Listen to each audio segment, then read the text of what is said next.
आज फिर मेरा छोटा भाई मेरे कमरे में सोने के लिए आ गया था। मैं पहले तो हैरान हुई कि अचानक से मेरे भाई को मेरे कमरे में सोने का जुनून क्यों चढ़ गया। मगर मैं जब भी उससे पूछती तो वही कहता कि इसको अब अकेले कमरे में सोने से डर लगता है। मुझे अपने छोटे भाई पर बहुत प्यार आया था और मैं उसको अपने साथ सुला लिया। वह वैसे भी 15 साल का था और मैं क्योंकि 21 साल की थी, तो मेरे लिए तो मेरा भाई बहुत ही छोटा था। इसीलिए मुझे उसको अपने साथ सुलाने पर कोई मसला नहीं हुआ था।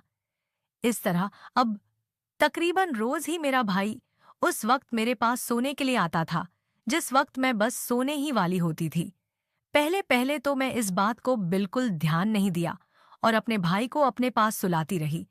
मगर फिर कुछ दिनों के बाद मुझे अपने भाई में अजीब से बदलाव महसूस होने लगे थे। मुझे लगता था कि जैसे मेरा भाई मुझे हर वक्त बहुत गौर से देखता है और सिर्फ रात ही नहीं, मेरा छोटा भाई दिन में भी मेरे आगे पीछे घूमने लगा था। मैं जहां जाती वह मेरे ही पीछे होता था। मैं किचन में काम कर रही होती तो मेरा छोटा भाई भी किचन में ही मेरे पास आकर बैठ जाता और जब तक मैं किचन में काम करती रहती वह वहीं पर बैठा रहता था। और अगर मैं उसको बोल भी देती कि तुम यहाँ क्या कर रहे हो, अपने दोस्तों के साथ जाकर खेलते क्यों नहीं हो, और मैं इतने दिनों से देख रही हूँ कि तुम अब स्कूल की भी बहुत छुट्टियां करने लगे हो और ये बहुत गलत बात है। इस तरह तुम्हारा पढ़ाई का बहुत ज्यादा नुकसान हो जाएगा और तुम अपनी क्लास वालों से बहुत पीछे रह जाओगे और जो मेरा ख्वाब है तुम्हें डॉक्टर बनने का, वह भी पूरा नहीं हो पाएगा। तुम अब अपनी छुट्टियां वाली यह गलत रूटीन खत्म कर दो और दोबारा से स्कूल जाना शुरू कर दो। तो मेरा भाई यह बात सुनकर लड़ने वाले अंदाज में कहता कि बस दीदी नहीं जाना, मुझे स्कूल में घर बैठकर पढ़ाई कर लेता हूँ और मुझे ज्यादा पट्टी ना पढ़ाओ और ना यह कोशिश करें कि मैं घर से बाहर रहूं और ना ही अब मुझे दोस्तों के साथ खेलने में दिलचस्पी रही है। मैं अब बड़ा हो गया हूँ और घर में आपके साथ रहना चाहता हूँ, तो बार बार मुझे एक ही बात मत करा करो प्लीज। मैं अपने भाई की बातें सुनकर हैरान होती और परेशान भी होने लगी थी क्योंकि वह अपनी आदत, फितरत और रूटीन से हटकर सारे काम कर रहा था, जबकि वह पहले ऐसा नहीं था। वह अपनी पढ़ाई को लेकर बहुत ज्यादा सीरियस था और दिन रात अपनी पढ़ाई के लिए बहुत मेहनत करता था और अपनी क्लास में वह सबसे ज्यादा टॉपर बच्चा था। और फिर स्कूल से आकर थोड़ी देर आराम के बाद वह पास वाले पार्क में चला जाता था और शाम तक अपने दोस्तों के साथ खेलता था। शुरू से मेरे छोटे भाई की यही रूटीन रही थी, तो फिर अब इसको ऐसा क्या हो गया था कि वह दिन रात मेरे सर पर सवार रहने लगा था। सिर्फ इतना ही नहीं, मैंने महसूस किया था वह घर बैठकर मुझ पर ही नजर रखता था और उसकी नजरें मुझे अंदर तक उतरती महसूस होती थी। वह मुझे अंदर तक छानबीन करना चाहता हो, इसीलिए यह हरकत मुझे परेशान कर रही थी। और फिर जो काम उसने रात को शुरू किया हुआ था, अब तो उससे भी मुझे घबराहट होने लगी थी। मैं जब भी सोने की तैयारी करती, मेरा छोटा भाई मेरे कमरे में आ जाता और मुझे कहता कि मुझे आपके साथ सोना है। पहले तो मैं उसको छोटा बच्चा समझकर पास सुलाती रही, मगर फिर मैंने महसूस किया जब वह रात को मेरे पास आता था तो उसकी हालत बहुत अजीब महसूस होती थी। उसकी आंखें लाल हुई रहती थीं और अजीब तबीयत का लग रहा होता था और उसकी आंखों में भी मुझे कुछ अलग ही महसूस होने लगा था और यह बात मुझे बहुत परेशान करने लगी थी। और जब भी मैं अपने भाई से पूछती कि तुमको क्या हुआ है, तुम्हारी तबीयत ठीक नहीं लग रही थी मुझे, वह कहता कि नहीं दीदी, मैं ठीक हूँ, बस दोस्त के अस्तबल में गया था, वहां मैं घोड़ी का दूध पी लिया था, इसीलिए तबीयत थोड़ी अजीब हो रही है, सुबह तक ठीक हो जाऊंगा। तो मैं उसकी बात पर बहुत हैरान होती और बोलती कि तुम पागल हो, तुम घोड़े का दूध क्यों पीने लगे हो, जबकि घर में गाय वाला दूध मौजूद है, मत पिया करो। घोड़ी का दूध तो मेरा भाई कहता कि कुछ नहीं होता, बस दोस्तों के साथ हंसी मजाक में पी लेता हूँ, घोड़ी का दूध इतनी बड़ी बात नहीं है। मेरा भाई तो इस बात को भी बहुत मामूली समझता था, मगर यह बात मैं सुनकर मैं बहुत हैरान हुई थी। भला इसको क्या जरूरत पड़ी थी कि वह घोड़ी का दूध पीने लगा था, और फिर उसकी आखिर किस किस्म के लड़कों के साथ दोस्ती हो गई थी। वह घोड़ी का दूध पीने लगा था और इस बात को बहुत मामूली समझता था, मगर मेरा भाई अब बड़ा हो रहा था और मैं इसको किसी भी बात के लिए टोकता तो वह बुरा मानते हुए मुझे लड़ाई करने लगता था। इसीलिए मैं उसको ज्यादा कुछ नहीं कहती थी। मगर अब कुछ दिनों से उसकी रवैया बहुत ज्यादा बदले बदले से थे। और फिर एक मैं अपने छोटे भाई से बहुत डर गई थी। जब आधी रात को प्यास लगने की वजह से मेरी आंख खुली तो मैं देखकर हैरत में पड़ गई थी कि मेरा छोटा भाई जाग रहा था और मुझे ही देख रहा था। उसका इस तरह मुझे घूर घूर कर देखना बहुत परेशानी में डाल गया था। मैं अब अपने भाई से बहुत घबराने लगी थी। और फिर मैंने उसको एक दिन बोल भी दिया कि तुम अब बड़े हो रहे हो तो तुम अपने कमरे में सोया करो। मेरी बात सुनकर वह गुस्से से बोलने लगा, ठीक है, अगर मैं बड़ा हो गया हूं तो यह घर छोड़कर ही चला जाता हूं, फिर आपको मेरी तरफ से कोई परेशानी नहीं होगी। अपने छोटे भाई के मुंह से यह बातें सुनकर मैं कहाँ गई थी और फिर फौरन उसको बोला था कि नहीं, तुम घर छोड़ने की बात मत करो। अगर तुमको मेरे साथ ही सोना है और मेरे साथ ही रहना है तो तुम वैसे ही करो। मैं तुमको कुछ नहीं बोलूंगी, बस यह घर छोड़ने की बात कभी मत करना। तो वह मेरी बात पर चुप हो गया। मगर मैं अब पूरी तरह से परेशान रहने लगी थी। मुझे उसकी हरकतें और उसकी सोच बिल्कुल समझ नहीं आ रही थी कि फिर वह क्या सोचने लगा था और किन कामों में पड़ गया था कि जिनकी मुझे समझ भी नहीं आ रही थी। मगर उसकी हरकतें मुझे बहुत ज्यादा अजीब लगने लगी थी। अब मुझे अपने छोटे भाई की नजरें बहुत परेशान करने लगी थी। दिन में काम करते हुए भी मुझे उसकी नजर खुद पर गड़ी हुई महसूस होती थी और वही मेरे पीछे पीछे ही रहता था। और रात होने के बाद जब मैं सोने वाली होती तो तब भी वह मेरे कमरे में चला आता था और कहता कि मैं यहीं सोऊंगा। मगर उसकी हालत अब मुझे बहुत घबराहट में गिरफ्तार करने लगी थी। अब मैं भी रातों में सो नहीं पाती थी और वजह उसका जागते रहना था। मैं कभी भी समझ नहीं पाती थी कि वह अगर मेरे साथ सोना चाहता था तो उसको फिर सो जाना चाहिए था, मगर वह जागता रहता था और मुझ पर ही नजर रखता था। उसका इस तरह जाकर मुझे यूं जी भर देखना मुझे परेशानी में डाल गया था। फिर एक रात 2 बार मेरी आंख खुली तो यह देखकर मेरी रूह कांप गई, क्योंकि मेरा छोटा भाई जाग रहा था और मेरे बहुत करीब बैठा था। मैं बहुत घबरा गई थी और मेरे हाथों पैरों पर पसीना आने लगा था। मेरा सांस फूल रहा था, जैसे सीने में दबाव महसूस हो रहा था और मैं बहुत कोशिश के बावजूद भी हरकत नहीं कर पा रही थी और ना ही अपने भाई से कुछ भी पूछने की हिम्मत नहीं हो रही थी कि वह जागता क्यों रहता है और वह चाहता क्या है और क्यों मुझे घूमता रहता है। मैं अब बुरी तरह घबराहट का शिकार हो गई थी और अपने भाई की वजह से मेरी भी नींद उड़ चुकी थी और मैं भी दिन में भी आराम नहीं कर पाती थी। मुझे बहुत ज्यादा एहसास हो रहा था कि मेरा भाई बहुत बदल गया है और यह बदलाव बहुत गलत किस्म का था। और गलत था कि कुछ है ऐसा जो मेरी समझ से बाहर था। अगर जो भी था बहुत गलत था। और फिर एक दिन मुझ पर अपने भाई की इस हालात का राज खोला था जिसने मेरे रोंगटे खड़े कर दिए थे और मैं जीने के काबिल भी नहीं रही थी। वह हकीकत जानकर मेरा दिल किया था कि जमीन फटे और मैं उसमें समा जाऊं। इतनी बेइज्जती और इतनी घटिया हरकत सोच भी नहीं सकती थी कि जो मेरे भाई ने की थी। और मेरे भाई की हरकत ने मुझे जीते जी मार दिया था और मैं बहुत ज्यादा दुख और तकलीफ में गड़कर रह गई थी। जो कुछ भी हुआ था वह मेरे होश उड़ाने के लिए काफी था। मैंने कभी सोचा भी नहीं था जिंदगी कभी मुझ पर इस मोड़ पर भी लाकर खड़ा करेगी कि बाद में खुद से नजरें मिलाने के लायक नहीं रहूंगी। और इतना दुख मिलकर दिल कर रहा था मैं जिस दुनिया से ही चली जाऊं और अपने छोटे भाई का बिल्कुल एहसास न करो।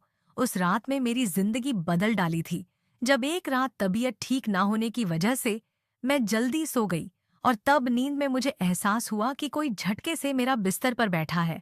मेरी आंख खुल गई और फिर उससे पहले कि मैं कुछ समझती मेरे भाई ने मेरे ऊपर।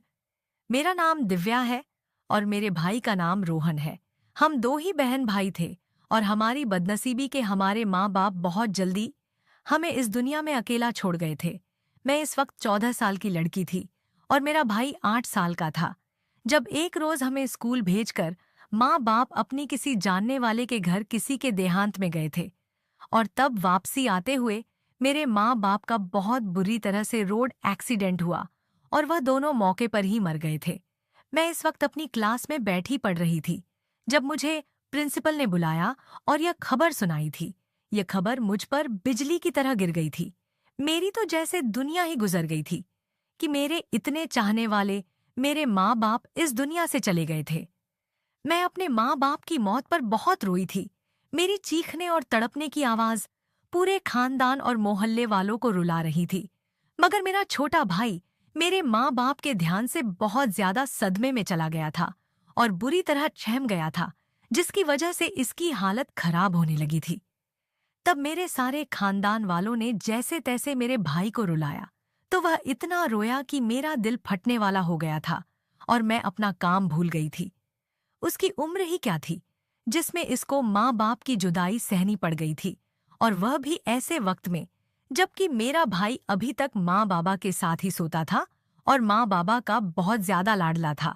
इस वजह से अब मेरे माँ बाप की मौत पर उसका बहुत बुरा हाल हो गया था और फिर उसको दौरे पड़ने लगे थे, और यह बहुत खतरनाक बात थी। हालांकि मेरे चाचू ने इसको किसी अच्छे से डॉक्टर से चेक करवाकर उसको नींद की दवाई देना शुरू करवा दिया था, और मेरा भाई ज्यादातर बेहोश रहता था और उसकी कोई होश नहीं रहता था कि घर में क्या हो रहा है और क्या नहीं। हमारे घर में 2 पोर्शन बने हुए थे। एक पोर्शन हमारा था और एक मेरे चाचा का था। चाचा के 2 ही बेटे थे और बेटी कोई नहीं थी, जिसकी वजह से चाचा मुझ पर बहुत ज्यादा प्यार करते थे और अपनी बेटी का सारा शौक मुझसे ही पूरा करते थे। और यही बात मेरी चाची को बहुत बुरी लगती थी। जाने उनको मुझसे क्या नफरत थी कि जब भी मेरे चाचा मेरे लाड उठाते तो उनको बहुत ज्यादा बुरा लगता था और उनको लगता था कि मैं उनके बच्चों का हक मार रही हूँ। जबकि चाचा के अलावा चाची के दोनों बेटे भी मुझसे बहुत लगाव रखते थे और मेरे चाचा से बात करना उनका भी बुरा नहीं लगता था। मगर मेरी चाची इस सब की वजह से मुझसे नफरत करने लगी थी, मगर मेरी माँ की वजह से कुछ कह नहीं पाती थी, क्योंकि मेरी माँ उनके मुकाबले में अमीर घराने की बेटी थी और गवर्नमेंट कॉलेज की हेड भी थी। यानी हर लिहाज से मेरी माँ का पलड़ा चाची से भारी था, जिसकी वजह से मेरी चाची मेरी माँ से दबी हुई थी।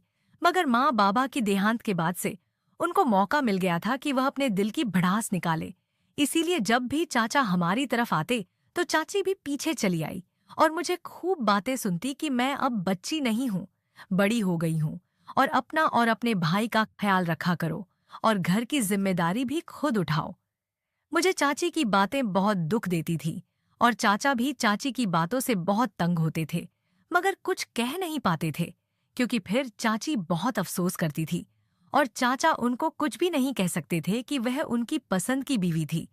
अभी मैं अपने माँ बाप की मौत के सदमे से नहीं निकल पाई थी कि मुझे अपने भाई की हालत के साथ साथ चाची की तकलीफ वाली बातें और रवाइयों ने बुरी तरह तोड़ कर रख दिया था, और मैं इस वजह से बहुत परेशान रहती थी और दिन रात रोती रहती थी और माँ बाबा को बहुत याद करती थी कि उनकी जिंदगी में हम लोग कितनी अच्छी जिंदगी गुजर रहे थे। मगर अब अचानक से हमारा तख्त ही पलट गया था और मुझे इस उम्र में जिंदगी की कड़वी सच्चाई को झेलना पड़ रहा था। मेरे चाचा भी हमारी वजह से बहुत परेशान थे, क्योंकि वह हम दोनों बहन भाई से बहुत प्यार करते थे। मगर चाची की वजह से वह हम दोनों को वक्त नहीं दे पा रहे थे, और यही बात उनको बहुत तकलीफ देती थी कि उनके बच्चों से हम दोनों छोटे थे। मगर हालात की मार ने हमें अकेला कर दिया था और अब हर आए दिन चाची की नफरत बढ़ती जा रही थी। और फिर उस मसले का चाचा ने एक हल निकाला और मेरा रिश्ता अपने छोटे बेटे के साथ तय कर दिया। मगर यह बात सुनते ही चाची ने बहुत बवाल मचाया और चाचा से बहुत लड़ाई की और मुझे भी खूब गालियां दी और कहा कि यह रिश्ता किसी हाल में नहीं होगा। मगर जब चाचा नहीं माने तो वह रूठ कर मायके चली गई। अब जब तक चाचा अपनी फैसले से पीछे नहीं हटेंगे और अपना पोजीशन सही कर कहीं और शिफ्ट होने का वादा नहीं कर लेते, वह वापस नहीं आएगी। उनके जाने का चाचा पर बहुत बुरा असर हुआ था, क्योंकि वह अपनी बीवी से बहुत प्यार करते थे और अब उनकी बीवी मायके जा बैठी थी और मायके जाने से दोनों बेटे भी बहुत परेशान हुए थे, क्योंकि उनको भी माँ के बगैर रहने की आदत नहीं थी। तब मजबूरन चाचा ने चाची की बात करने का फैसला कर लिया और मेरे मामा को बुलाकर उनकी निगरानी में पूरा घर बिकाकर हमारा हिस्सा मेरे मामा को दे दिया और अपना हिस्सा लेकर अलग घर खरीदकर वहां शिफ्ट हो गए। मगर जाने से पहले चाचा मामा की मौजूदगी में एक जैसा काम कर गए थे, जिसका चाचा को पता नहीं था। बस वह इस काम से बहुत खुश थे कि उनकी चाहत पूरी हो गई थी। फिर चाचा के चले जाने के बाद मेरे मामा ने अपने घर वाले इलाके में हमारे लिए एक घर खरीदा और हम बहन भाई को वहां शिफ्ट कर दिया। उसके बाद मामा तकरीबन रोज ही हमारे पास चक्कर लगाते थे और हमारी हर जरूरत पूरी करते थे। मगर माँ भी हमें अपने घर लेकर नहीं गए थे, क्योंकि चाचा की तरह उनकी बीवी भी हमें अपने साथ रखने को तैयार नहीं थी। इतनी छोटी सी उम्र में ही हम दोनों बहन भाई को अकेला रहना पड़ा था। मगर मैं अब खुद को मजबूत बनाने की पूरी कोशिश की थी, ताकि अपने भाई को खुद संभालूं और किसी की मदद न लूं। फिर मैं घर में रहकर प्राइवेट पढ़ाई की और फिर भी किया, और उसके बाद अपनी पढ़ाई को अलविदा कह दिया। अपने भाई की तरफ ध्यान देने लगी थी। दौरे वाली दवाइयां की वजह से मेरा भाई अपना बचपन तकरीबन खो ही चुका था। उसको बस माँ बाबा की थोड़ी सी बातें याद थी और वह सब भूलता जा रहा था, और मैं भी यही चाहती थी कि वह सब भूल जाए, ताकि उसके दिमाग में तकलीफ बिल्कुल ना रहे कि माँ बाबा की मौत के बाद चाचा की मजबूरी और चाची के कड़वे लगाइए इसको याद ना रहे, और ना ही वह दुखी हो। बस मैं अपने भाई के दिमाग में यह बात बैठा दी थी कि माँ बाबा इसको डॉक्टर बनना चाहते थे। तब से मेरा छोटा भाई अपनी पढ़ाई को लेकर बहुत ज्यादा सीरियस था, क्योंकि इसको डॉक्टर बनना था और हमें रुपए पैसे की कोई कमी नहीं थी, क्योंकि माँ बाबा की गवर्नमेंट जॉब की वजह से उनकी पेंशन हमें मिलती थी। और फिर बाबा ने हमारे लिए मार्केट में 5 दुकानें लेकर किराए पर चढ़ा रखी थी, तो इस सब से इतना पैसा आ जाता था कि हमारा घर बहुत आराम से चल रहा था और हमें किसी की मोहताज की नहीं थी। और फिर गुजरते वक्त के साथ धीरे धीरे माँ ने भी हमारे पास चक्कर लगाना छोड़ दिया था। मगर अब मैं अकेले अपने घर को चलाने में माहिर हो चुकी थी और किसी के न होने से मुझे कोई भी फर्क नहीं पड़ता था। हम अगर अपनों के होते हुए भी अकेले रहना मुझे बहुत दुख दे जाता था। वक्त का काम है गुजर जाना, और वह गुजर ही रहा था। मुझे भी धीरे धीरे हर काम की आदत हो गई थी और कभी किसी चीज का मसला नहीं हुआ था। मैंने अपना ध्यान अपने छोटे भाई पर लगा दिया था, पर अब कुछ वक्त से मेरा भाई बहुत बदला हुआ सा महसूस होने लगा था और पढ़ाई का बहुत शौकीन। मेरा छोटा भाई पढ़ाई से भी जी चुराने लगा था, और तो और उसने अपने दोस्तों के साथ खेलना भी छोड़ दिया था। और जब मैं उससे पूछने की कोशिश की तो उसने मुझसे बदतमीजी की और कहा कि वह अपनी मर्जी से रहना चाहता है और मैं उसके मामलों में ना बोलूं। मुझे उसकी ऐसी बातों से बहुत दुख हुआ और हैरानी हुई थी, क्योंकि वह ऐसा बिल्कुल नहीं था, बल्कि मेरी हर बात बहुत इज्जत से सुनता था और मानता भी था। मगर वह मुझे जवाब देने लगा था, और सिर्फ इतना ही नहीं, वह रात में मेरे पास सोने की जिद करता था। मगर मैंने महसूस किया कि इसकी हालत अजीब होती थी और वह सोता नहीं था। और जब मैं पूछती तो कहता घोड़ी का दूध पिया है, इसीलिए ऐसी तबीयत हो रही है। मगर उसकी हालत और हरकतों ने मुझे बुरी तरह परेशान और घबराहट में उलझा दिया था, और मैं अपने छोटे भाई के ऐसे बदलाव से बहुत डरी हुई रहने लगी थी। और फिर एक रात तो मेरे छोटे भाई ने मुझ पर कयामत गिरा दी थी, जब एक रोज तबीयत खराब होने की वजह से मैं जल्दी सो गई थी। तभी मुझे नींद में महसूस हुआ कि कोई मेरी बिस्तर पर बैठा है, तो मेरी आंख खुल गई और अपने भाई को अपनी बहुत करीब बैठा देखकर मेरी घबराहट और डर से आंखें खुली रह गई थी। और उससे पहले कि मैं कुछ कहती, मेरे छोटा भाई ने मेरे ऊपर थप्पड़ों की बौछार कर दी थी और साथ साथ रोए जा रहा था और बोलता जा रहा था कि इससे अच्छा था आप भी माँ बाबा के साथ मर जाती, कम से कम आपकी वजह से मुझे इतनी जिल्लत ना उठानी पड़ती। मैं अचानक से इसकी हरकत से बौखला कर रह गई थी, और अपने भाई की हरकत और बातों ने मुझे बहुत हैरत में डाल दिया था। मगर यह सब क्यों कह रहा था, और अपनी बड़ी माँ जैसी बहन पर इसने हाथ क्यों उठाया था? तब मैंने बड़ी मुश्किल से इसको रोका और झटके से खुद से दूर किया और गुस्से से चीख कर बोली कि क्या बदतमीजी है, तुम होश में तो हो? तुम्हारी हिम्मत कैसे हुई मुझ पर हाथ उठाने की? और यह क्या बकवासबाजी कर रहे हो? मतलब क्या है तुम्हारी इस बात का? तो मेरी बात पर मेरा छोटा भाई नफरत से बोला कि हाँ, मैं पूरे होश में हूँ और आपकी वजह से मेरी जिंदगी बर्बाद हो गई है। आपकी वजह से मुझे लोगों की बातें सुनाई पड़ती हैं। आपकी वजह से मेरे दोस्तों ने मुझसे दोस्ती तोड़ दी है। मैं कहीं मुंह दिखाने के काबिल नहीं रहा। मैं इसकी बात सुनकर हैरत से रह गई थी। मुझे समझ नहीं आया था कि वह ऐसा क्या कह रहा था। तब मैंने उसके हाथ में और उसको कहा कि मुझे खुलकर बताओ, तुम क्या कह रहे हो। तब वह रोते हुए कहने लगा कि कुछ दिन से लोग मुझे देखकर इशारेबाजी करते हैं और मुझ पर बातें करते हैं, मगर मैं नहीं समझा कि यह लोग आखिर क्यों कर रहे हैं यह सब। और फिर एक रोज जब मैं दोस्तों के साथ खेलने गया तो मेरे दोस्तों की माँ ने मुझे यह कहकर भगा दिया कि तुम चरित्रहीन बहन के भाई हो और तुमसे दोस्ती करके हमारे लड़के खराब हो जाएंगे, क्योंकि तुम्हारी बहन से कोई लड़का अकेले में मिलने आता है और जब तुम स्कूल और खेल के मैदान में होते हो वह लड़का तब तुम लोगों के घर आता है और तुम्हारी बहन के साथ अकेले घर में वक्त गुजरता है। और अब आपकी वजह से मोहल्ले के आवारा लड़के भी मुझे परेशान करने लगे हैं। मेरा सुकून बर्बाद होकर रह गया है। न मैं स्कूल जा सकता हूँ और ना ही खेलना, और यह सब आपकी वजह से हुआ है। बताइए मुझे कौन है वह। तब अपने भाई की बात पर मुझे जिल्लत हुई। मैंने कहा कि मैं अपने भाई के लिए क्या कुछ किया था और एक वो है जो मेरे साथ यह सब कर रहा था, मगर मैंने इसको कुछ नहीं कहा। और उसके सामने पहली बार चाचा और मामा को कॉल मिलाई थी और उनको भी सारी हकीकत बताई।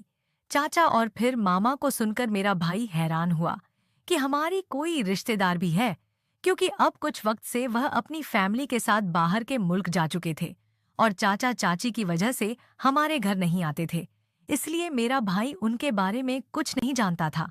फिर मेरे चाचा ने मेरे भाई से बात की और कहा कि वह लड़का मेरा बेटा है और तुम्हारी बहन का पति है। अलग घर में जाने से पहले मैंने उनकी शादी करवा दी थी और अपनी बेटी को जिम्मेदारी दी थी कि वह तुम दोनों को अकेला ना छोड़े और तुम लोगों के पास से चक्कर लगाए करें। और तुम्हें इसलिए नहीं पता था कि माँ बाबा की मौत के बाद तुम्हारी हालत खराब थी और तुम्हारा दिमाग सुकून करने के लिए तुमको दवाई दी गई थी और इस वजह से तुम सबको भूल चुके थे। और तुम्हारी बहन चाहती थी कि जब तक तुम्हारा मेडिकल में एडमिशन नहीं हो जाता तब तक तुम्हें किसी बात के बारे में ना बताया जाए, इसीलिए तुम इन सब से अंजाम थे। अब अपनी दीदी से माफी मांगो जिसने तुम्हारी खातिर अपने आप को भुला दिया और शादी का नाम भी नहीं ले रही थी कि तुम पढ़ाई पूरी कर लो। और तुमने लोगों की बातें सुनकर अपनी बहन से कुछ नहीं पूछा और उसके साथ इतना गलत किया।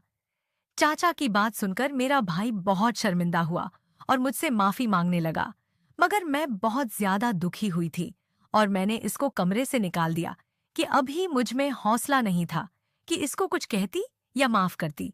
अभी मुझे कुछ वक्त लगा था इस तकलीफ से निकलने के लिए, मगर मैं जानती थी मैं ज्यादा देर तक किसी से नाराज नहीं रह सकती थी। ये तो फिर भी मेरा भाई था, मगर कभी कभी हमें भी कुछ वक्त चाहिए होता है पुरानी बातों को भूलकर आगे बढ़ने के लिए। मैं भी अपने आप को वक्त देना चाहती थी।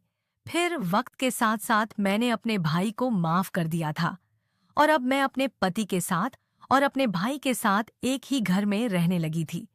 और चाचा को भी यह बात पता चल गई थी। चाचा ने मेरी शादी अपने बेटे से कर दी थी और चाची ने भी मुझे स्वीकार कर लिया था। तो दोस्तों, इस प्रकार अनजाने में अपने पवित्र रिश्तों पर शक न करें। फिर चाहे आप दिव्या की जगह हो या रोहन की जगह, हमेशा अपने रिश्तों को विश्वास की डोर से बांध कर रखें। तो आप आज की इस कहानी के बारे में क्या कहना चाहेंगे कमेंट में जरूर से बताएं, क्योंकि मैं आपकी हर प्यारी बात का रिप्लाई करती हूँ। जल्दी मिलती हूँ, तब तक के लिए अपना और आपके चाहने वालों का ख्याल रखिएगा।